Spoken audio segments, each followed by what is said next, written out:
Oke, Assalamualaikum. Gimana bro? Udah pada sampai di rumah? Atau masih di kampung? Di kampung. Ya maksudnya masih mudik. Kan siapa tahu ada yang nggak ke kampung ya mudiknya ya. Oh, by the way, sebelum kita mulai, ini mikrofon baru. Oke, ini mikrofon nggak baru sih, cuma baru dipakai. Kemarin kan ada kesalahan teknis. Nah, mungkin dengan ini, mereknya nggak usah disebutin lah, Behringer ya.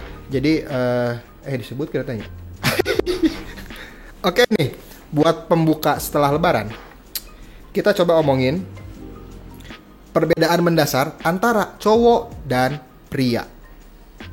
Oke, perbedaan mendasar antara cowok dan pria. Jadi, lu adalah cowok atau sudah jadi pria? Mau tahu kan? Oke, tonton sampai habis ya.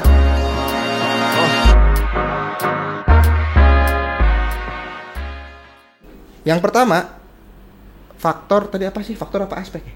Faktor. Oke. Faktor yang pertama adalah kepercayaan diri. Itu yang membedakan antara cowok dan pria. Jadi kalau pria sejati itu percaya dirinya dimanapun muncul. Jadi pria itu lebih percaya diri dengan apa yang dia kerjakan, apa yang dia punya. Pokoknya gua pede sama diri gua, itu pria. Kalau cowok itu dikit-dikit insecure, dikit-dikit baper, dikit-dikit FOMO, itu cowok bocil namanya. Oke, jadi sekarang lu tentuin, lu masih di fase cowok atau sudah masuk ke fase pria. Faktor yang kedua, komunikasi. Nah, ini yang bisa membedakan juga nih antara cowok dan pria. Kenapa? Karena biasanya pria sejati itu dia tuh berani buat mengeluarkan perasaan. Dia tuh berani buat mengungkapkan sesuatu dengan lantang. Jadi maksudnya gini, nggak ada yang disembunyiin. Terus visi buat kedepannya itu jelas. Dan itu dia komunikasikan ke orang-orang yang memang dia percaya gitu loh. Jadi bukan ke sembarang orang juga, bukan. Beda sama cowok. Kalau cowok itu biasanya berbelit-belit. Jadi untuk menyampaikan sesuatu, cowok tuh berbelit-belit, banyak alasan, ini itu ABCD segala macam. Nah, balik lagi ke lu ada di fase yang mana? Apakah ada di fase cowok atau sudah masuk ke fase pria? Faktor yang ketiga, nah ini penting nih. Faktor yang ketiga adalah rasa hormat. Jadi faktor rasa hormat itu bisa membedakan antara cowok dan pria.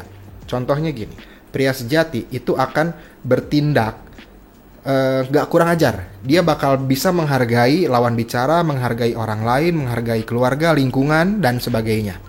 Jadi biasanya pria sejati itu lebih bijak untuk menyikapi sesuatu gitu loh. Beda sama cowok. Kalau cowok ya yang kayak tadi, dikit-dikit baper, dikit-dikit uring-uringan, dikit-dikit nyalahin keadaan, dikit-dikit nyalahin orang. Itu cowok. Jadi lu ada di yang di mana nih? Cowok atau pria? Nah, faktor yang terakhir, yang keempat adalah kepercayaan.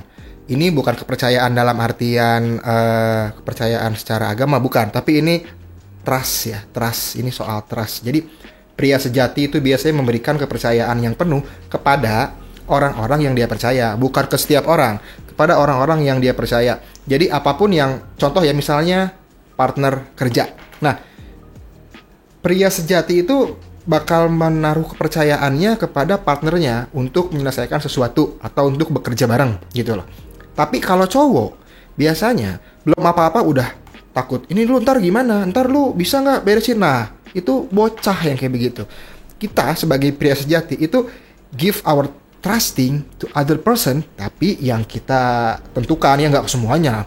Kalau percaya ke semuanya ya itu bodoh juga namanya. Jadi kalian sekarang bisa pilih nih, bukan bisa pilih, maksudnya bisa menilai diri sendiri. Jujur aja, lu itu masih cowok atau sudah mau menuju ke pria sejati ya. Nah, ini bukan berarti bisa instan. Sekarang lu nonton terus lu jalanin besok jadi ya enggak. Ini kan step by step, perlu tahap. Yang pasti dijalanin, oke? Dijalanin terus dipahami bahwa si 4 faktor ini tuh penting untuk self improvement lu, oke?